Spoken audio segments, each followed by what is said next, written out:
และน้องนัทสถาพรสุธาคำก็เป็นช่างเทคนิคจิตอาสาของสถานีอีกคนหนึ่งที่ทำงานขับเคลื่อนอยู่เบื้องหลังการออกอากาศรายการทุกวันของครูบาอาจารย์ทุกรูปทุกองค์และรายการอื่นๆศรัทธาญาติโยมทั้งหลายทั้งหมดที่กล่าวนามมาทำหน้าที่ด้วยความเสียสละมีจิตอาสามารับใช้ครูบาอาจารย์พระสงฆ์เผยแผ่เพื่อให้ศรัทธาญาติโยมทั้งหลายที่ติดตามรับฟังรายการได้ฟังน้ำฟังธรรมทุกวันก็ต้องขออนุโมทนาบุญและขอบคุณครับทีมงานคุณภาพที่กล่าวนามมาทั้งหมดให้ท่านเจ้าอยู่ดีมีสุขมีอายุมั่นขวัญยืนมีชื่อเสียงโด่งดังสุขภาพพารานามัยเพื่อได้สมบูรณ์แข็งแรงเกิดมาทุกภพทุกชาติเพื่อได้พบศาสนาของพระสัมมาสัมพุทธเจ้าได้อยู่ใกล้ชิดได้ฟังธรรมของพระพุทธเจ้าได้มีดวงตาเห็นธรรมของพระพุทธเจ้าได้เป็นผู้มีปัญญาเป็นนักปราชญ์ที่ทุกคนเคารพนับถือศรัทธาญาติโยมและอีกสถานีหนึ่งต้องขอบคุณไปยังครูบาอาจารย์ท่านพระครูสมุทรวิสุวัตรวรกิจโจ 104.50 เมกะเฮิรตซ์ท่านอาจารย์เป็นผู้อำนวยการเป็นผู้ดูแลสถานีคนเดียวลวดหมดเลยตั้งแต่พานโลงหอดไปถึงช่างเทคนิคทุกอย่างอยู่ในมือท่านอาจารย์รูปเดียวท่านอาจารย์ได้เมตตาอาตมาได้เชื่อมสัญญาณเกาะสัญญาณของอาตมาภาพที่ออกอากาศณวิทยาลัยสงฆ์นครลำปางเวลานี้เอาไปออกอากาศที่เชียงใหม่ตัวเองศรัทธาญาติโยมพ่อโยมแม่ตั้งเชียงใหม่ได้รับฟังรายการได้ติดตามรายการไปด้วยกันต้องขอกราบในเมตตาครูบาอาจารย์เป็นอย่างสูงพบปะกันวันนี้มาเพื่อจะทดแทนมาเพื่อจะทำหน้าที่แทนครูบาอาจารย์ท่านอาจารย์ใหญ่พระมหานพดลสุวรรณเมธีวันนี้เป็นมีการสอบนักธรรมธรรมะณสนามหลวงสถานของพระภิกษุองค์สามเณรเจ้าก็มีการสอบกันทุกอำเภอทุกอำเภอก็จะมีสถานที่สอบบางอำเภอนักเรียนนักก็2-3 จุดมีการสอบกันวันนี้พร้อมเพรียงกันหมดทั่วจังหวัดสถานพระสงฆ์องค์สังฆเจ้าครูบาอาจารย์ของเราก็บ่ได้ว่างกันเนาะอาตมาเป็นคนที่มีบุญ โชคดีที่บ่ได้เป็นพระสังฆาธิการบ่ได้เป็นพระสังฆาธิการดูแลวัดวาอารามเป็นเจ้าคณะปกครองต่างๆถ้าเป็นพระสังฆาธิการเป็นเจ้าคณะปกครองก็จะต้องสนองงานคณะสงฆ์ไปทำหน้าที่ดังที่ครูบาอาจารย์เพิ่นไปเนาะท่านอาจารย์ใหญ่พระมหานพดลสุวรรณเมธีนั้นเพิ่นเป็นเพิ่นเป็นเจ้าคณะอำเภอวังเหนือโดยศรัทธาญาติโยมฉะนั้นต้องไปอำนวยการในการสอบธรรมสนามหลวงของอำเภอวังเหนือไปในบ่ได้ละในช่วง 2-3 วันที่มีการสอบนี้จะมาภาพบ่ได้ฮู้ว่าวันนี้เพิ่นสอบวิชาอย่างเนาะศรัทธาบ่ได้ติดตามตั้งแต่สอบเมื่อแล้วนะตั้งแต่เป็นสามเณรพุ่นละสอบได้นักธรรมจากขั้นมาก็บ่ได้ติดตามมูแต่เฉพาะตัวเองตอนไปสอบวันแรกเพิ่นสอบอย่างกับบ่ฮู้นะน่าจะมีสัก3 วันเนาะคงประมาณ3 วันที่มีการสอบอยู่บ่แน่ใจว่ายังเหมือนเดิมก็วันแรกวันที่2วันที่3เนี่ยเพิ่นจะมีการสอบในช่วงบ่ายสถานช่วงเช้านี้มันบัดตันเพิ่นก็สอบช่วงบ่ายกันท่านอาจารย์เลยบ่สามารถจะมาเข้ารายการว่าพบปะกับศรัทธาญาติโยมได้เนอะวันนี้ก็เป็นอีกวันหนึ่งที่ท่านอาจารย์เบลศรัทธาแห่งพระเนาะ ก็เบลได้เหตุจำเป็นเนอะปัจจัยว่าเปิ้นบ่อยากจัดศรัทธาปกติอาจารย์เปิ้นเป็นคนที่มีความตั้งใจในการเผยแผ่เนาะมีโอกาสดีๆอย่างท่านทำหน้าที่อยู่แล้วแต่ว่ามันมี ภาระธุระที่จะต้องทำตอนนี้ก็คงจะกำลังเดินทางกลับจากวังเหนือเหมือนกันปิดการปิดเข้าสอบแล้วก็ต้องเดินทางกลับเซ็นเรียบร้อยก็เดินทางกลับพรุ่งนี้พรุ่งนี้ตอนสายๆก็จะเดินทางไปแหมละเนาะวันพรุ่งนี้ก็ที่วัดบรรพตสถิตก็มีการจัดอบรมนะมีการจัดอบรมที่วัดบรรพตสถิตอีกท่านอาจารย์ก็คงจะร่วมในพิธีเปิดอบรมสักช่วงหนึ่งก็คงจะได้เดินทางไปทางวังเหนืออีกเนาะอันเนี้ยศรัทธาไปว่าทุกเจ้าสบายมาเป็นทุกเจ้าที่ทำงานดูก็จะรู้ว่าความสบายที่ศรัทธาว่าถึงนั้นว่าเข้าใจว่าสบายอย่างไรเนาะบางคนก็ว่าเข้าบ่ได้บ้านบ่ได้เจ้าเข้าบ่ได้ซื้อกับสบายกับอาจารย์ว่ากินแล้วนอนก็ได้ถ้าใดอย่างนั้นก็ดีเนาะแต่ส่วนใหญ่พระสงฆ์องค์สังฆเจ้าก็ทำงานกันตัวเป็นเกลียวหัวเป็นน็อตเหมือนกันโดยเฉพาะผู้ที่มีความรู้ความสามารถสูงก็ต้องสนองงานทำงานได้เยอะนะก็ทำงานสนองงานคณะสงฆ์ตามความรู้ความสามารถที่มีอาตมาโชคดีอย่างที่บอก ว่ามีความรู้ความสามารถด้านอื่นเนาะด้านการปกครองด้านอย่างมาได้เข้าไปยุ่งเกี่ยวกับเปิ้นบวชตอนอายุนักแล้วนะก็เป็นพระสงฆ์ที่ทำหน้าที่เผยแผ่อย่างนี้ก็พอละได้พบปะกับศรัทธาญาติโยมน่าจัดรายการอย่างที่ก็พอกับความรู้ที่พอจะมีอาลาศรัทธาการจัดเมินศรัทธาบางคนก็ว่าท่านอาจารย์วันนี้บ่สวดมนต์กาอีนะความจริงบ่สวดก็บ่แปลกอย่างเพราะว่ามาแตนเปิ้นรายการตัวเองนั้นสวดทุกครั้งอยู่แล้วแต่ส่วนใหญ่มาแตนเวลานี้ก็สวดอยู่แล้วเหมือนกันเนาะเอาละพร้อมกันแล้วก็จะปาทำวัดสวดมนต์เย็นกันเนอะกราบพระพร้อมกันกราบหนึ่งพุทโธเมนาโถกราบสองธัมโมเมนาโถกราบสามสังโฆเมนาโถอิมินาสการเรนะพุทธังอภิปูชยามิ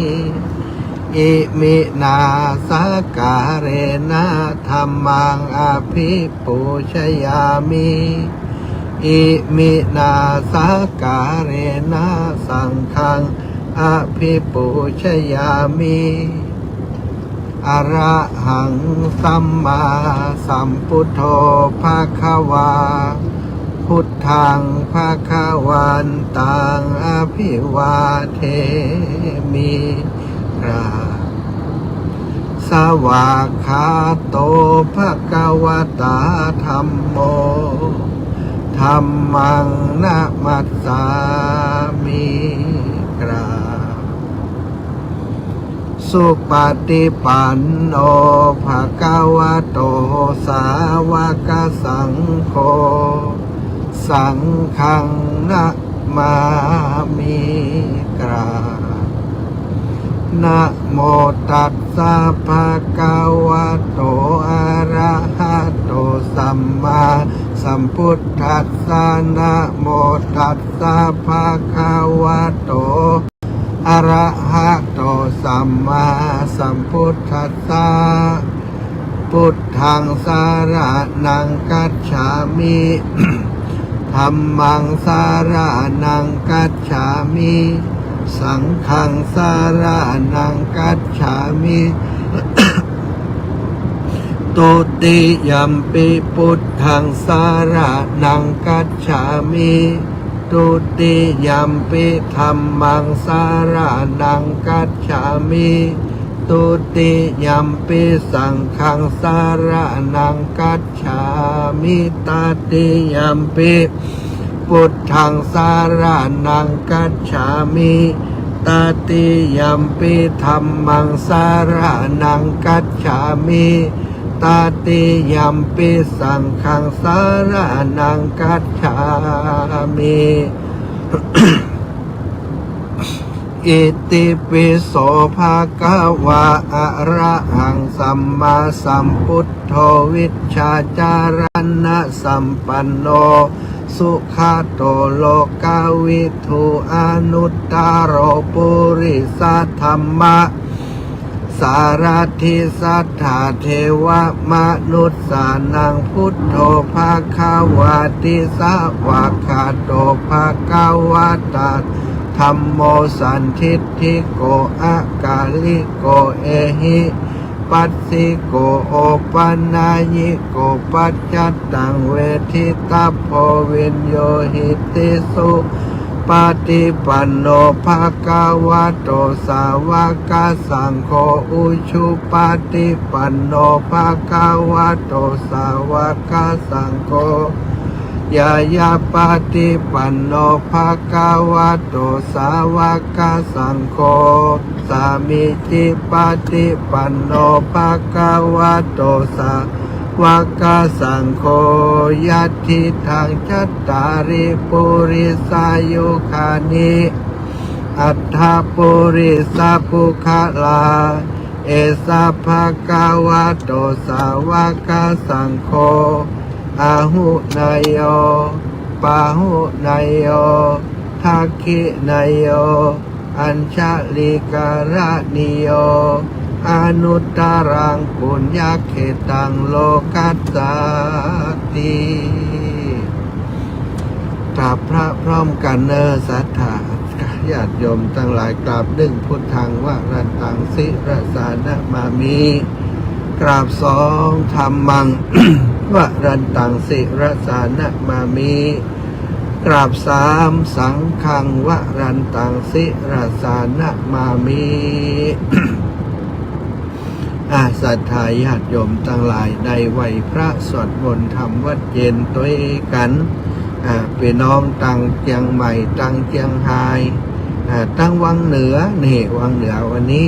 ช่วงเวลานี้ได้ยินอยู่เนาะสถานีก็สัญญาณไปหลายที่หลายแห่งไปตั้งเชียงรายไปตั้งเชียงใหม่ แล้วก็ตั้งลำปางของเฮาเนาะได้ฟังรายการไปพร้อมใครรับแหมละสถานจัดรายการรู้จะรับ อยากการอิดนะสถานญาติโยมทั้งหลายพบปะกันวันนี้วันพุธที่1 เดือนตุลาเรือแฮมบักกี่วันแล้วเนาะวันนี้วันที่1อีก7วันสถานนับไปเนาะวันที่7ก็จะออกว่าศาลาพระเจ้ากันละมันก็อย่างมาเร็วอีพ่ออีแม่ทั้งหลายเข้าว่าษาแป๊บเดียวก็จะออกว่าษาแล้วนะมดกฐินแล้วก็จะไปเข้าดาวแหมละสิ้นปีสิ้นปีเก่าตอนรับปีใหม่แหมนี่68ยังไม่อยู่บ่เมินเนาะปี68นี่กำเดียวอันนี้เป็นความรู้สึกส่วนตัวศรัทธาญาติโยมจะรู้สึกเหมือนกันครับบอกรู้สึกบอกอาจจะว่าโอ้มันเมินอยู่นะอาจารย์มันช้าอยู่นะเนาะอาตมาว่ามันเร็วเนาะเท่าที่มีความรู้สึกนี่มันเร็วแต่ศรัทธาวบแวบก็จะออกภาษาแหมแล้วเนาะศรัทธาญาติโยมทั้งหลายวันเวลาล่วงไปบัดนี้เธอทั้งหลายทำอย่างอยู่นี่พระพุทธองค์ทรงถามอยู่เสมอเป็นการตอกย้ำซ้ำเตือนคือคนทั้งหลายได้ตระหนักถึงชีวิตว่ามันเป็นของน้อยจะไปประมาทอยู่ใหญ่ยังบ่รีบเร่งสร้างคุณงามความดีสร้างกุศลกรรมอันดีงามทั้งหลาย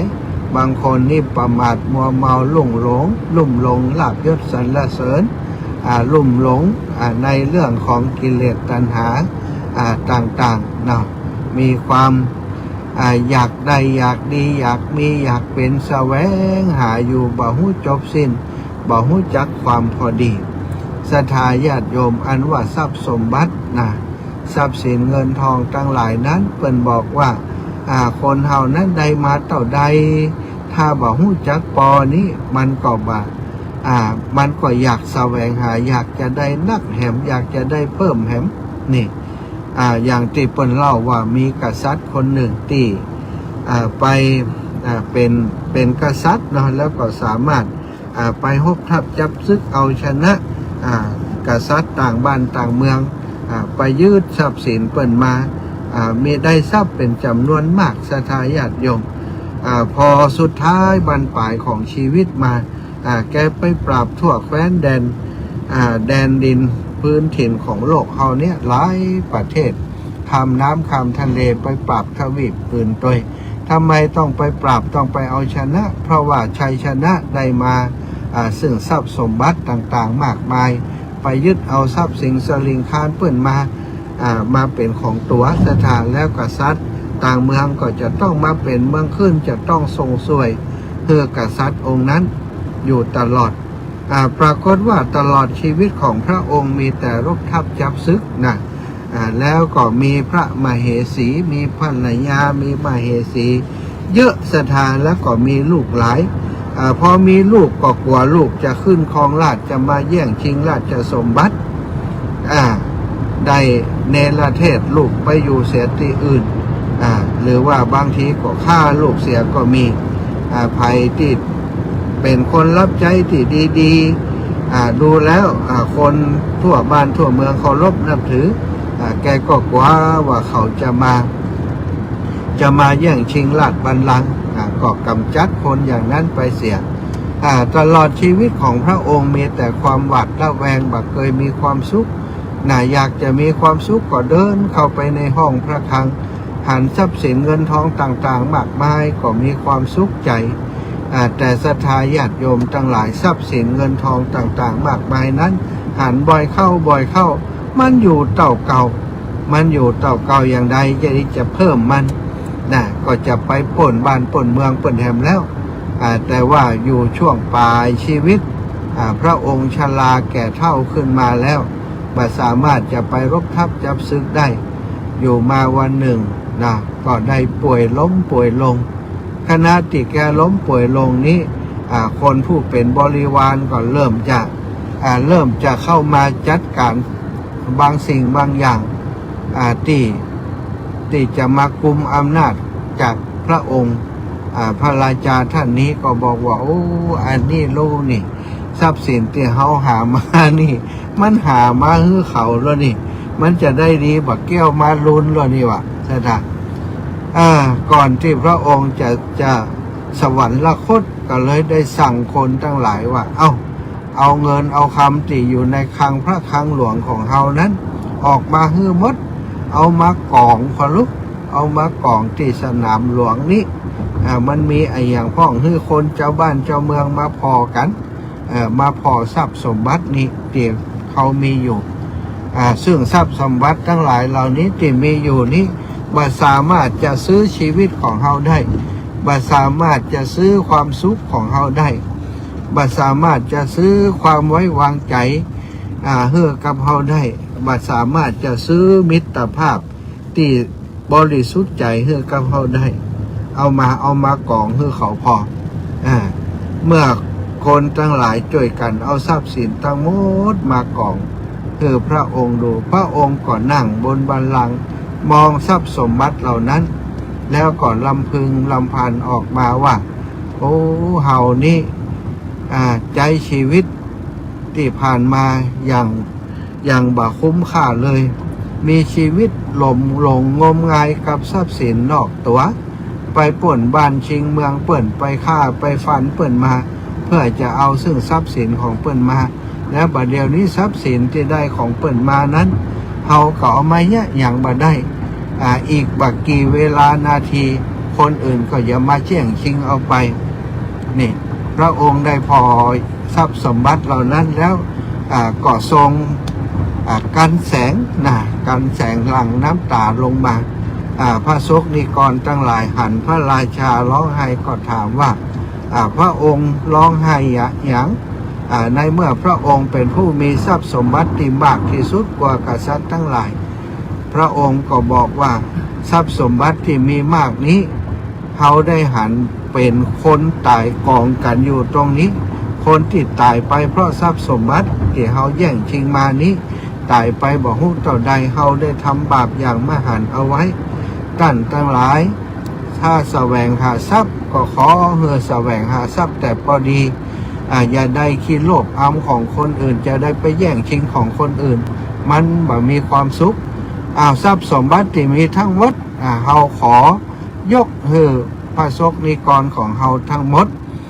แบ่งกันไปแบ่งกันใบปันกันไปอย่าไปแย่งจะไปชิงกันว่าอันสถานว่าแล้วพระองค์ก็พุบลงไปเมื่อพระราชาพุบลงไปพระสงฆ์นิกรประชาชนทั้งหลายก็ปากันมาแย่งชิงเอาสมบัติที่กองอยู่ที่พระลานหลวงสถานแย่งชิงกันนี่คนนั้นถ้าล้มลงป๊บก็ถือว่าตายเพราะคนที่มาตั้งหลังก็ย่ำทับกันไปเอามาเปิ้นบอกว่าภู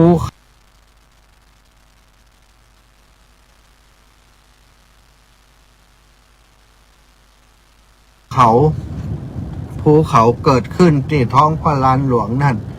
เป็นภูเขาแห่งความตายคนที่เหยียบย่ำกันตายอยู่ตรงนั้นทรัพย์สินก็อยู่ตั้งพื้นที่คนตายนั้นกว่าจะได้ทรัพย์สินสักชิ้นหนึ่งคนที่จะรอดออกมามีน้อยที่สุดอันนี้ศรัทธาอีป่ออีแม่ทั้งหลายเรื่องเล่าเรื่องนี้ศรัทธาลองคิดดูบางครั้งตลอดชีวิตของเฮาใจชีวิตไปเพื่อการแสวงหาทรัพย์สมบัติต่างๆมาปรนเปอความสุขของตัวเก่าบางคนหาได้ต่อใดก็บ่รู้สึกว่ามันอิ่มมันพอพยายามจะแสวงหาให้ได้นักที่สุดบางคนสุดท้ายมาหู้ตัวอีกทีว่าสุขภาพไปเสียแล้วสุขภาพที่ใจเปิ่นมาอย่างฮักโหมใจเปิ่นมาอย่าง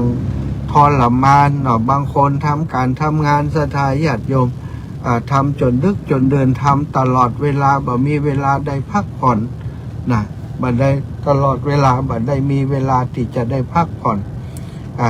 การกินการนอนก็ผิดปกติไปหมดซึ่งก็เป็นสาเหตุหนึ่งทำให้โรคภัยไข้เจ็บมารุมเร้าในที่สุด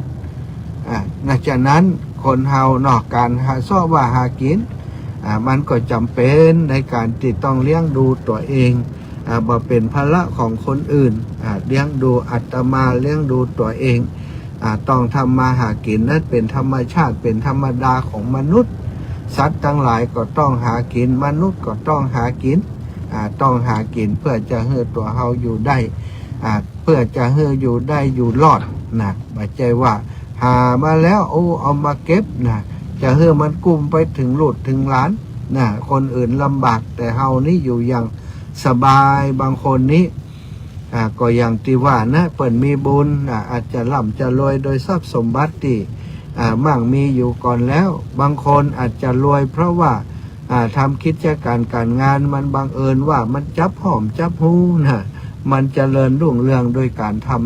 ทำงานของตัวเองที่ดีแต่บางคนศรัทธาหาวิธีรวยทางลัดเนี่ยมีหลายคนหลายท่านก็คงจะได้ยินข่าวอยู่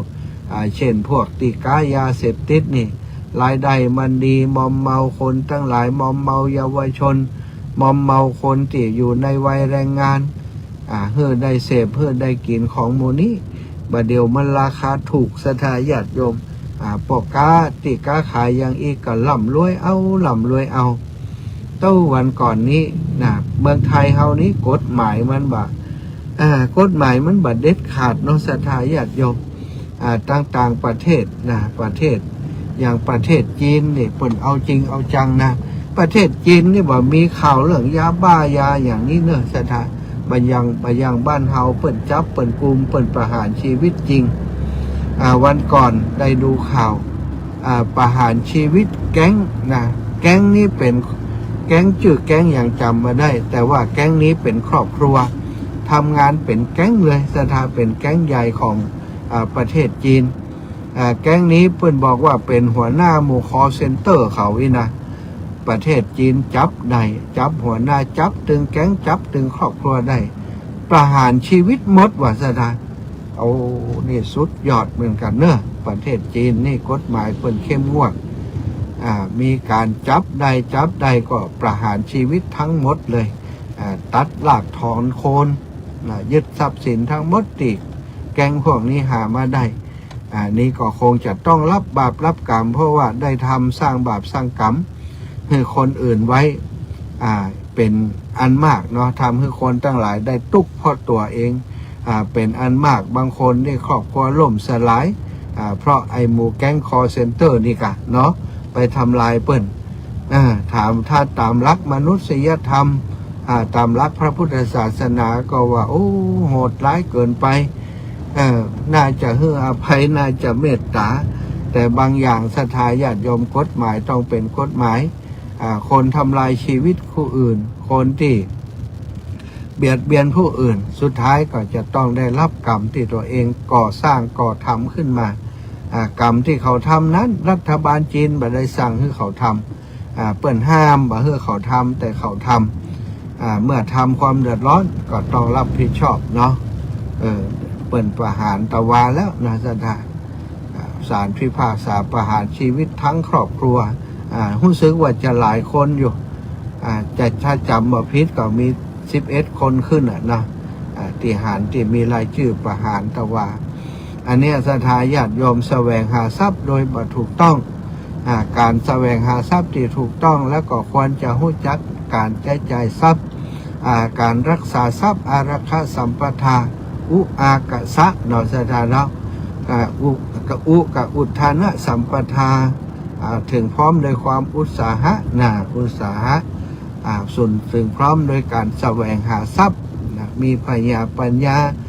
ทำงานด้วยความตั้งใจหาทรัพย์โดยทางที่สุจริตอุก็อารักขาสัมปทานี่หูจักรักษาทรัพย์อุอากาสะ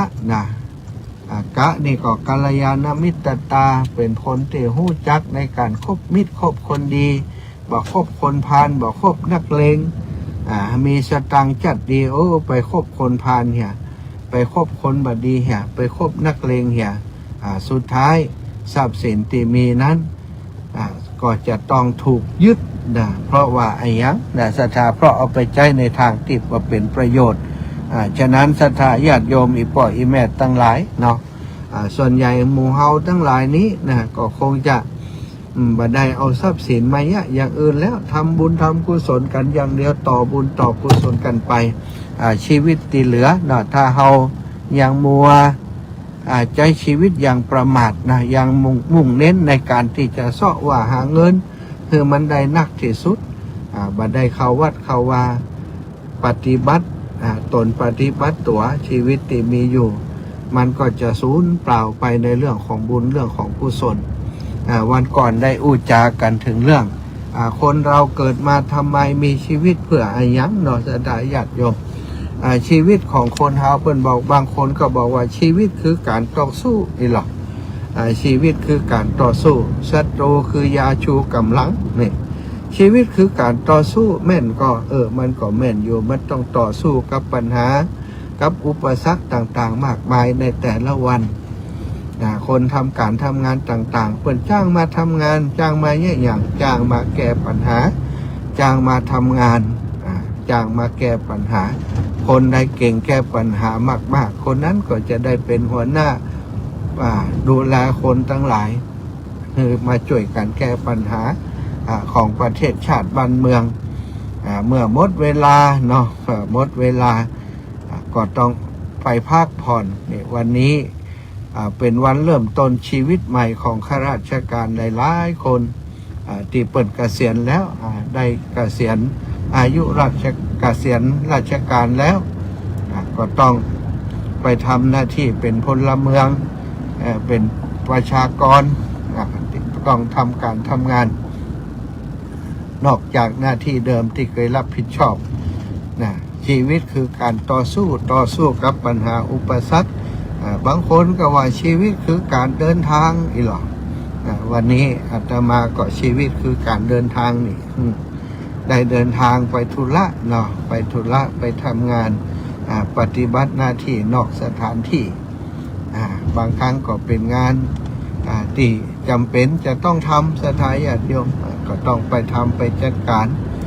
ให้มันเรียบร้อยเดินทางไปทำงานก็กลับมา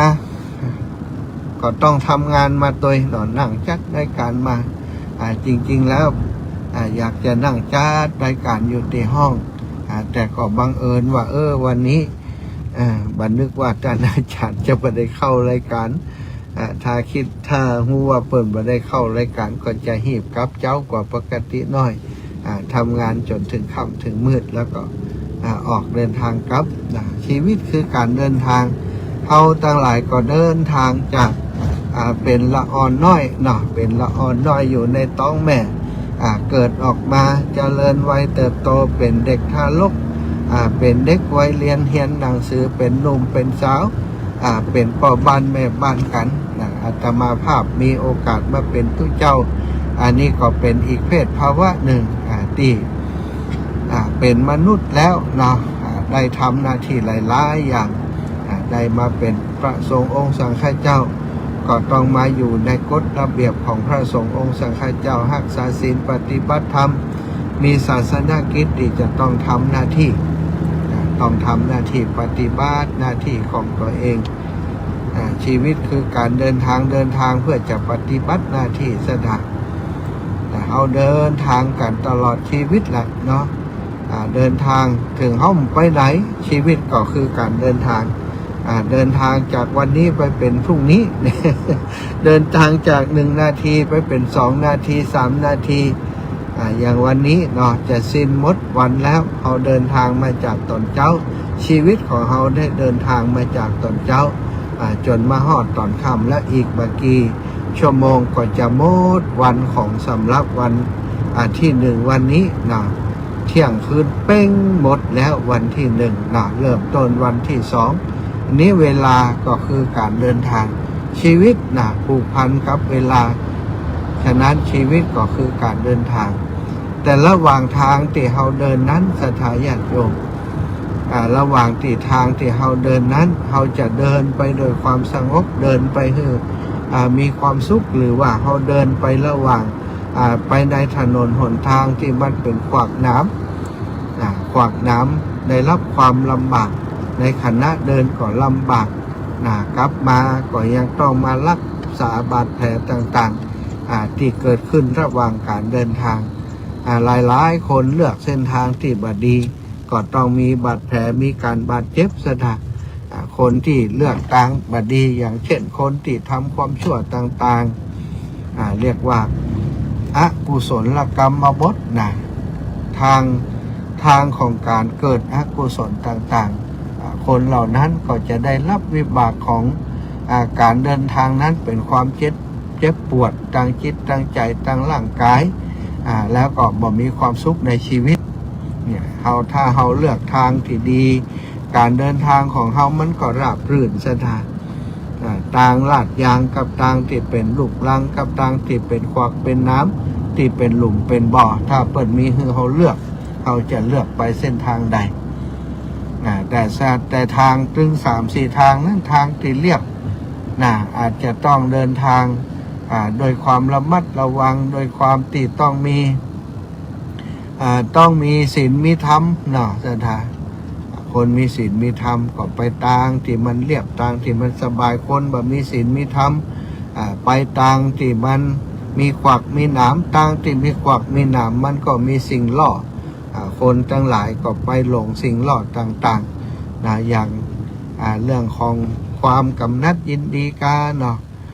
เป็นสิ่งล่ออย่างหนึ่งทำให้คนได้หลงไปสู่ทางที่มันบดีเป็นอบายภูมิเป็นอบายมุขต่างๆสิ่งเหล่านี้ชีวิตคือการเดินทางชีวิตของคนเฮาแล้วแต่ว่าใครจะเลือกเดินทางใดศรัทธาไปมาเวลาตอนนี้ 19:40 นาทีสำหรับศรัทธาญาติโยมที่ได้โอนปัจจัยร่วมบุญร่วมกุศลแจ้งมาเมื่อวันก่อนว่าจะมาร่วมบุญเป็นเจ้าภาพการเทศน์ตั้งธรรมหลวงที่วัดบรรพตสถิตอาตมาก็รับทราบจดชื่อเสียงเรียงนามแล้วก็ได้บางคนก็ได้ออกเอาปัจจัยออกคือก่อนก็มีเอาปัจจัยออกคือก่อนแล้วก็จบสิ้นโครงการไปแล้วแต่วันนี้ก็มีศรัทธาญาติโยมที่เปิดเสร็จภาระธุระแล้ว ก็ได้โอนปัจจัยมาส่งมาให้ติอาตมาก็ต้องขออนุโมทนาบุญขอบคุณเนอะวันนี้บัดได้ตันอ่านลายที่ศรัทธาญาติโยมที่เปิดส่งรายชื่อเข้ามาเดี๋ยวไว้โอกาสวันตั้งหน้าถ้าอาตมามีเวลานั่งจัดรายการอยู่ที่กุฏิอยู่ที่ห้องก็จะแจ้งบอกคือกับศรัทธาญาติโยมอีกครั้งหนึ่งสำหรับวันนี้เนาะก็ศรัทธาญาติโยมทั้งหลายที่ฟังรายการอยู่ก็อาตมาขอขอบคุณสำหรับทุกท่านทุกคนที่ได้มาร่วมกิจกรรมตั้งธรรมหลวงเตดมหาจารย์ที่วัดบรรพตสถิตที่เฮาได้จัดการผ่านไปเมื่อวันที่28ที่ผ่านมาโดยความเรียบร้อยเนาะหลายๆคนก็บอกว่าไปแล้วม่วนใจท่านอาจารย์ประทับใจมากนะในกิจกรรมที่จัดเรียบง่ายสบายแล้วก็สนุกสนานตอนท้ายนิดหน่อย หลายคนว่าเสียดายบ่ได้ฟ้อนเมินอีหรอกก็เนื่องจากว่าถ้าเราฟ้อนเมินก็จะกลับค่ำกลับมืดเนาะก็เลยได้ประมาณนั้นศรัทธาเนาะม่วนกันนักก็บ่ดีเอามากพอหอมปากหอมคอเอาละศรัทธาตอนนี้ก็จะเปิดสายให้ศรัทธาญาติโยมได้โทรเข้ามาแต่ก่อนจะเปิดสายก็ขอแจ้งข่าวสารงานที่จะได้เดินทางได้ไปทำกิจกรรมในวันพรุ่งนี้นะวันพรุ่งนี้เนอะโยมแม่พี่น้องต่างบ้านสีหมดเก้าได้ปะกันสีหมดเก้าหนองยางเนาะเป็นจะได้ไปโปรดศรัทธาญาติโยมพี่น้องต่างสีหมดเก้าและหนองยางไปบินโทรมาแล้วขอแป๊บหนึ่ง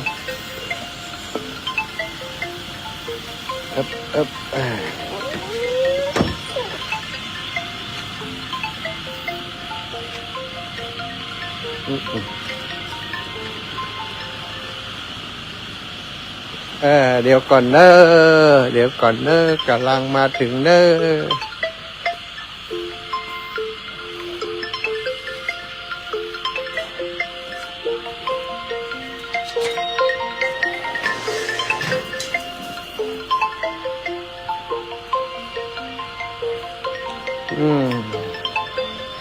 มาถึงแล้ว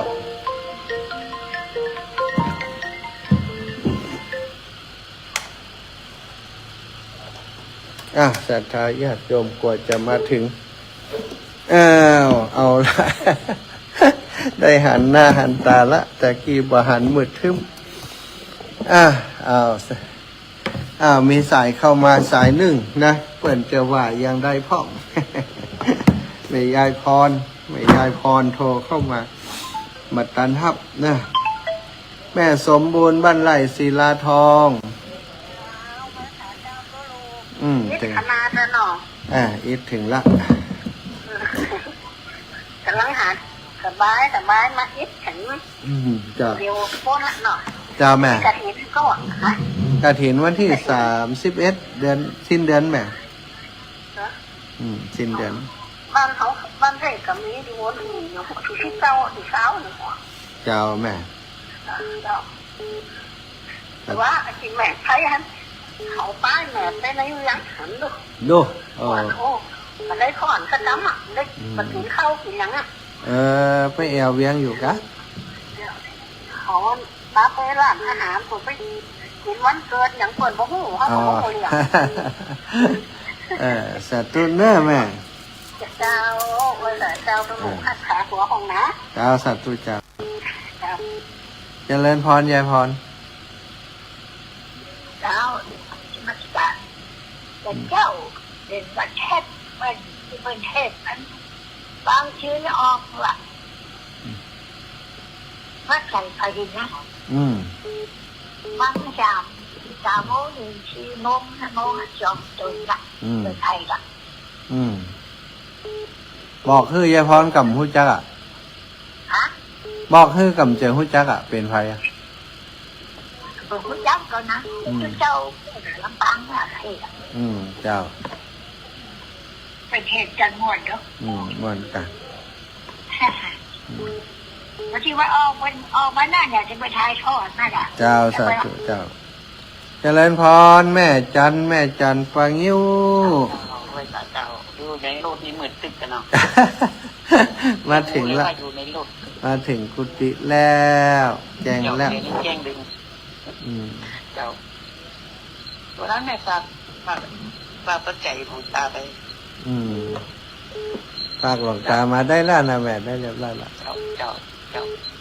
พอมาได้โอนสักคำก็เลยว่าไปการได้ฝากของเอาไว้ อ๋อ เนาะ เจ้า เจ้า สาธุแม่นะแม่เสาโอเคแล้วยังแม่ ไม่เสาลูกย้ายปีได้ของมา ล่ะมีโอกาสไปพุ่นจะไปหาแกเนาะ เจ้า สาธุนะสาธุค่ะแม่ เจ้า แม่จันพี่น้องปางิ้วพี่น้องตังวัดเหนือลกแม่เอ้ยเนาะบ้านใหม่วังมนวันนั้นโอ้แม่เอ้ยบ้านใหม่วังมนมาวันนั้นเนาะแม่เอ้ยบ้านใหม่วังมนมากับแม่ปราณีเจริญพรแม่นิเวศ เจ้ากราบนมัสการเจ้า ฟังอยู่เนอะเจ้า จ้าแม่ เจ้าขออนุโมทนาธรรมะคืนนี้เนอะ จ้า ในบางคนเขาเจ้าก็ใครว่าใครสักหน่อยเนาะบางคนคนว่าทำบุญมาคนตั้งแต่หนุ่มถึงเท่ายังแบบมีบุญกรรมบุญจูอีนะบางคนก็ว่าเนาะเจ้าอันข้าเจ้าก็คิดว่าเกิดจัดแล้วเราทำบุญจ้ากันเนาะไม่ย้ำหนุ่มๆเขาบัทำเขาทำก็เท่าอีกหาตาใช่เจ้าข้าเจ้าคิดว่าอย่างอันนะคนส่วนใหญ่ได้รับเจ้าเนาะคนส่วนใหญ่อันน่ะสบายตอนเท่าเพก็มีเนาะเจ้าทำฝ่ายก็ได้รับฝ่ายแล้วเนาะเจ้าอีแม่เจ้าอันเป็นกำลังใจเจ้าสาธุเจ้าแม่เจ้าจัดเด่นดีเจ้าสาธุเจริญพรโยมแม่ฟ้องจันโยมแม่ฟ้องจันรับแล้วโยมแม่ฟ้องจันจะได้เงียบปิงเงียบปิงเหรอแม่ฟ้องจันโอ้กระยำปากกว่าจะปากไม่ได้หันแก้นั่นไม่ได้อู้กันแต่ว่าเนาะหันกันได้มันได้อู้กันคนนักเนาะคนนักก็ไม่ไรก็มจะได้อู้กันสักคำหน่อยงอนแหมวะงอนแหมวะไปได้ป้าอย่างน่ะงอนแหมวะวัน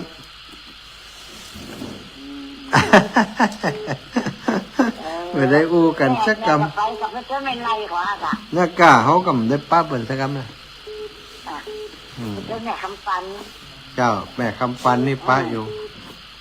เนาะแม่คำปันเจียวนะแม่ได้เจียวเจ้าอยู่แม่บุญได้ไปไปหูไปหามดูโอ้คนดีใจอ่ะเจ้าถ้าถูกจะโชคแชร์อ่ะเขาจ่ายมันนี่อ่ะถูกกะมันจะโชคว่าเบอร์อายุแม่78อ่ะโอ้มันออก77ใช่กะออก78 978ล่ะสัตว์ตู้นะสัตว์ตู้ปั่นคนอื่นก่อนเดี๋ยวจะอู้เรื่องหวยเรื่องแซมันนี่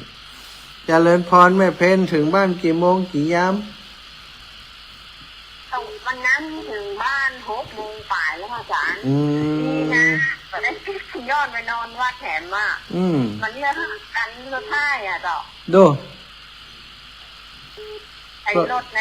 มันกันจะได้พอดีรถทัวร์นี่นะทัวร์นี่มันหมดแล้วอ่ะนอกจากเอาไม่นอนอ่ะว่าก็แค่ซ่าตัวของป้าเป็นคันป้าเต้ดีแล้วการกระทรวงของครูบาอาจารย์กับนิคมนี่มันเหมือนกันเนาะนิคมนี่55 ปีเนาะแต่บางมือใช้นี่48 หรือ50เนี่ยไม่ทราบว่าเขาจะโตเห็นของเขา10 ปีอ่ะอย่างอาจารย์ก็ถึงว่าในกระจกเจ้าแม่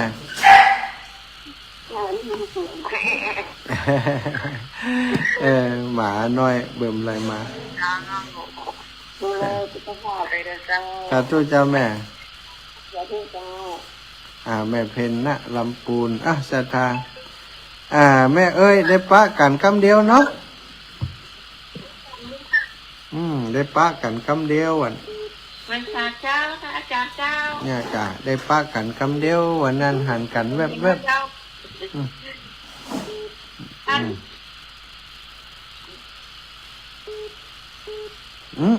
อาจารย์เจ้าก็จะ3 โมงหวานเป็นปนิแม่ปนิว่ะก็พี่กำลังนอนมันอยู่ไกลเนาะอย่าเจ้าพี่กับพี่เจ้าได้มาห้องคนนี้แล้วเนาะใจไก่เนาะ เราเหมือนไปแหละของคนนั้นเจ้างานเป็นนักแต่เนาะ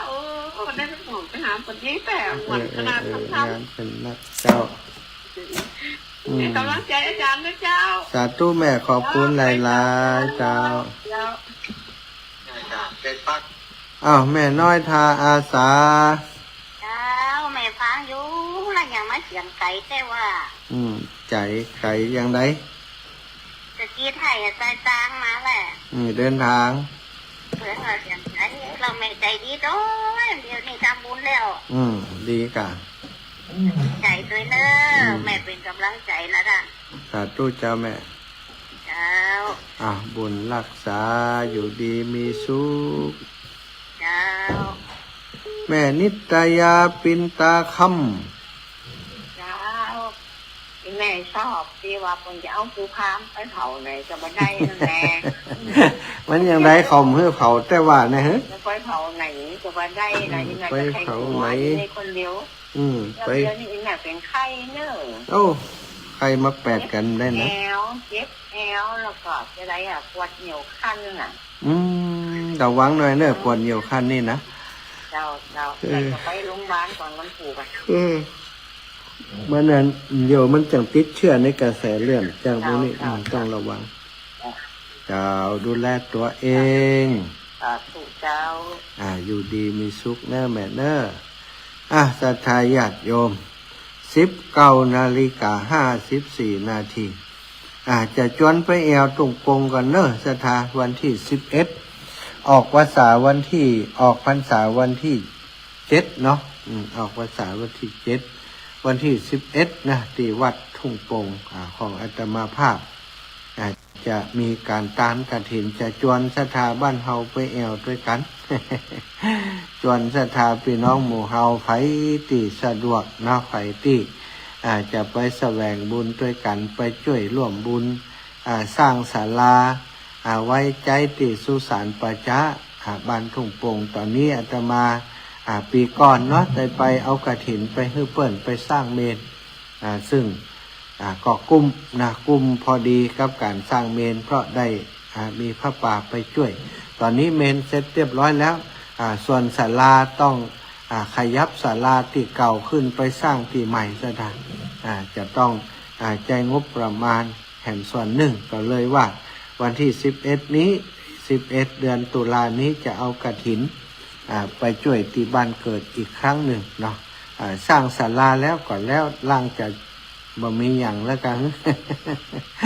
วันที่11อูเอิญเจริญจอเดินพรไปแอวด้วยกันเนาะไปแอวด้วยกันไปเป็นเจ้าภาพด้วยกันคนละเล็กละน้อยนะเกาะเก็บหอมรำลิบไปปีนี้บัดได้สร้างปีหน้าก็คงจะมีโอกาสได้สร้างนะเจริญพรแม่จันดีเท่ามณี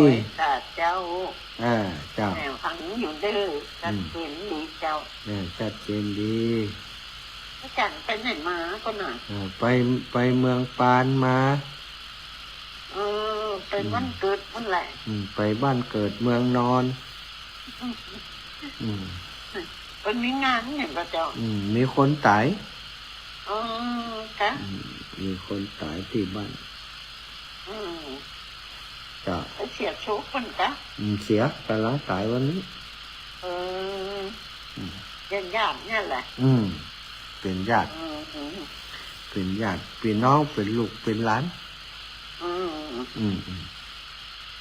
ลู่เลี้ยงสาธุหน้าบุญรักษา